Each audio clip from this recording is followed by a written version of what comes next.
Wow, it's already March 2022. Looking back at the numbers from February 2022, the median home price here in the Denver metro market hit $575,000. Just 2 years ago, February 2020, the median home price in the metro area was $400,000. This is a 44% increase in 2 years. And those people who were waiting on the sidelines, waiting for the market to go down, ignoring the fantastic interest rates that we are experiencing over the last 2 years, are absolutely losing as the market jumped 44%, and that's 44% equity that they do not have. Stay tuned and we'll talk more about what's going on this March and what we can do to sustain our own financial freedoms within this real estate market.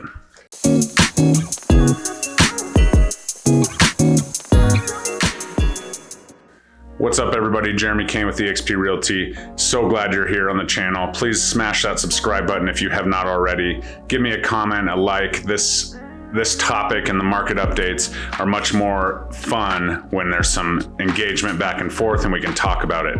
Everybody has questions. Everybody has their own opinions.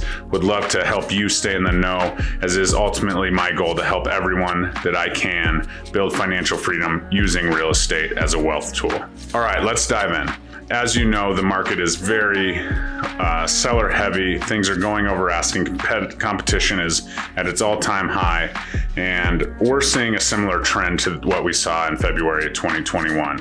When the spring market kicked off, things were ready to go, and bam, we were moving along as we went. So what we're seeing is homes going 10, 15, 20% over asking price at times if they're priced correctly. We'll talk a little bit about close to list price and things in a second. But in general terms, February 2021 and that lower price point under $600,000, we're seeing all of a sudden over $100,000 over asking, and this is something that we hadn't seen. We had been playing in the 25 and maybe 50 for the perfectly staged home and so on. And then all of a sudden, boom, 2021 hit. And it's spring in the real estate world, January, February, which is a little bit cold for spring for my taste. And all of a sudden we're seeing 6 figures or close to 6 figures over asking price, which is absolutely insane. And what this does is it drives the prices of homes for the whole year. What we do not see is this continue through the spring and summer months. So we get a big jump right at the start of the spring season. The height is usually March, April, which we'll touch on in a second. This is the huge jump that we need, but come June and July and August, we're still paying that as the buyer. So some people would say like, well, I should wait so I don't have to pay $100,000 over asking. Well, the honest truth is the prices of houses are up. So when you price a house in May or June this year, you're going to see, okay, well, we had that huge jump.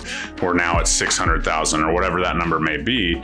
And if that number was say 515,000 or something, maybe just January, and now we're looking and we're like, okay, well, we can get 600 for it. So let's list it at 600. Well, of course, it's not going to go another 100,000, we hope, at that point. So that's where you'll have some more options. And that's where all of this carryover of all these terms and things you can do differently besides price will kind of come into play. Because if we see, 100,000 gain in February, 100,000 gain in June, and then 100,000 gain in August, like that's clearly not sustainable and even wacky for this market.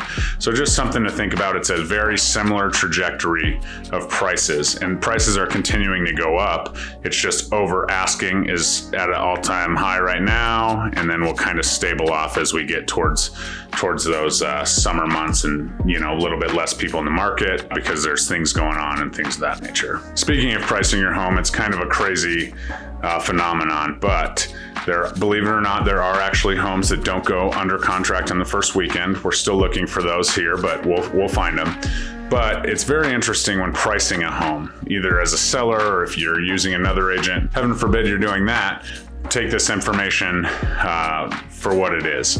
If you price the home correctly, you are seeing 104.3% list to close price. So you're getting more than you're asking. That's where things are going above asking. About 60% of the homes currently are closing above the list price, original list price. So that's something to consider. So first weekend, you put it on the market, you price it right. You can even be a little aggressive here, just not like 5, 10, 20% aggressive, because you want the market to drive itself. And if you're too aggressive, you're gonna get less interest, you're gonna get less offers. You may get some offers, but it's gonna be harder to drive that appraisal because you don't have the market data to provide the appraiser. And that's the most powerful data that we collect as your listing agents, is how many offers we had, because the appraiser's job at the end of the day is to collect data and determine a fair market value for your home. What's the market saying?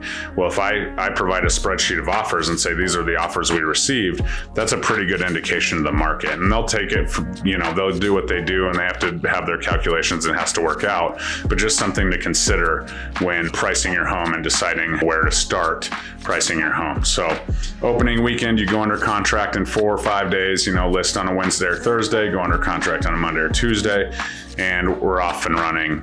Moving forward, probably close 30 days later in our market, and you're ready to roll.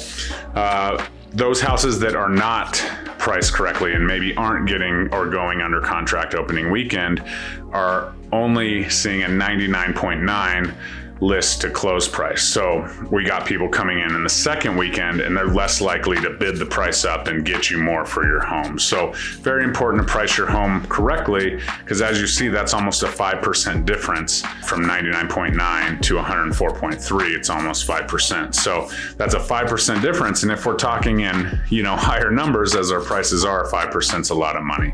So be very careful with how you price your home.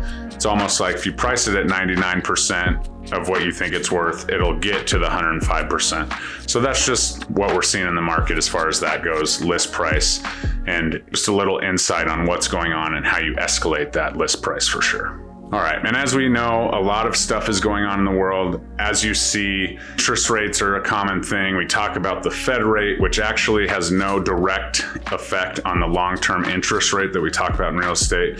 I know you'll see it on a ton of videos that realtors are saying the Fed is the short-term rate, which, all right, as you know, things in the world are going pretty crazy. So we have all of the economic stuff going on and the inflation locally and the cost of goods and services and gas and food and everything, which is also affected by what's going on globally. But let's start with the economic piece, and everyone's talking about the interest rate and the Fed lowering or raising the rate and so on.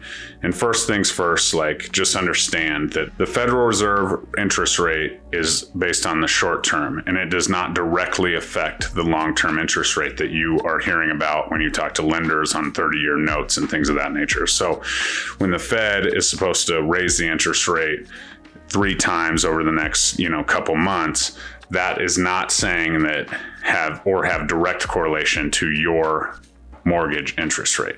So if the Fed raises the rate and, is going to try and control inflation with that, it affects the 10-year treasury, which then directly affects the mortgage rates. But it's inverse typically in that market. So that's the first thing. So everyone's really knee-jerk reactions about what's going on. The Fed's going to do this, the Fed's not going to do this. And then we throw in the global issues that we're seeing right now over in Russia, and everyone's kind of doing their thing, and the stocks react one way and the bonds react the other way, and the real estate market is just continuing to kind of go unscathed at this point. First things first, just understand we're going to see a really volatile market when it comes to interest rates and things of that nature. And that has an effect on your ability and your affordability to purchase homes. So if you were shopping at the top of your debt to income ratio and all of a sudden, maybe you get lucky and you get under contract, but that's the week that the interest rates are higher, well, you better be careful, because you all of a sudden don't qualify for quite as high, because it does affect it, sometimes $25,000 to $50,000 of your purchase power, depending on what's going on with the rates. So just make sure, and obviously if you get under contract, there's things you can do. You can buy down the rate and things of that nature. But just know that if you're shopping at the very top of your market, you should be very in tune with your lender So, hey, what's going on with the rates this week as we head into the weekend, because that's when houses go for sale and then go under contract. You need to kind of know that. So just understand that it's going to be very volatile throughout this time period. We've seen rates all the way up, close to 4.5. They drop back into the 3s. They're really good for 2 days, and then they spike back up when Russia bombed Ukraine for the 10th time or whatever. So understand that that's very volatile when it comes to the financial institutions, and it all starts with people pulling out of the stock market, going to the bond market, and vice versa, getting more comfortable with what's going on, less comfortable. And so just understand that it's going to be pretty crazy throughout the year. So instead of like real estate prices just going like this, I think it's going to be more like this from the interest rate level. Obviously, I'm not a lender. Talk to a lender about all of that stuff, but just know globally how that impacts your purchase power and your ability to buy. All right, and while we're on that topic, let's kind of jump into this real estate bubble talk that we constantly hear. The absolute truth is we're not in a bubble. In the Colorado market, there's about 1,500 listings, active listings on the market going into the first weekend of March. In order for us to be in a bubble, we would first have to get to a balanced market. And a balanced market would be, 3 months of inventory. Currently, we're sitting at 0.3 months of inventory. So for a balanced market, buyers and sellers are kind of on an even playing field. We would need 28,500 more listings, because currently we have 5% of the listings that we need coming on the market to offset the demand. And that's why you see the prices and the buyers waiving their inspections and objection, appraisals and all that stuff. So think about that number, 5% of where we need to be at a balanced market. So in order to get to a bubble, we would have to be beyond that, because balanced market is even playing field. So we would probably have to have, 40 or 50,000 listings just hit the market in order to first off satiate our demand, and then next have active inventory that's, a 6 month active inventory is kind of when you get into trouble, and what we saw in 08 and 09 when things just kind of came to a halt. And obviously we had the decrease of 15-20% in some markets. So that's the only other thing that we have for March, is just understand that with these rising prices, we are still supplying the demand in the market. It's still affordable. Investors are still jumping in, rents are going up, and ultimately, just the cost of living is inflated, and so unfortunately it's not transitory, or fortunately if you are a homeowner, as it's not as volatile as some of the other goods and services. So as we continue to see things happen globally with Russia and, maybe China and Taiwan and, all those things, Russia's the oil and gas, we're going to feel the pinch at the pump, Ukraine's metals, and so that, goes into home building and that kind of stuff. So just what we're doing on a global level absolutely does matter and affects us. As we all know, the inflation, the price at the pump, and the price at the grocery store,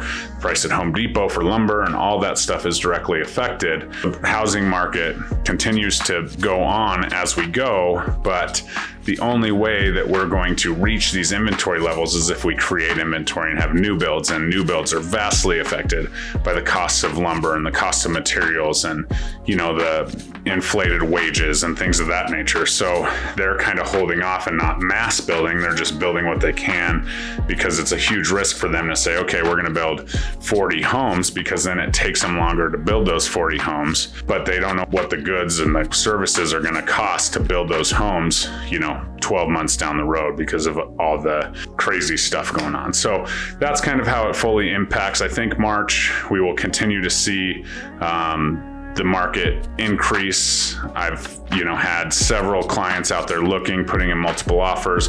Eventually it will come. Please still believe in home ownership, because paying an increase of 15% a year in rent is, just again, building someone else's wealth at a much higher level. So kind of consider that when you're say, oh, should I go over asking, or should I do this appraisal gap or whatever? Because as you go, at least you control the cost of your home once you get under contract to move in, whereas you have no control over the cost of your living and your shelter as a renter. So that's March. I hope you guys have a great March. I hope you enjoy St. Patty's Day. March Madness is absolutely here, both in the NCAA basketball tournament and in our market. So if you have any questions, reach out. It's very important to understand that everybody's situation is different, and it's not always a great time to buy or a great time to sell for anybody. But if we can look at the facts and help you through that, we absolutely will. Thanks for tuning in. Jeremy Kane, eXp Realty. Have a great weekend. Bye-bye.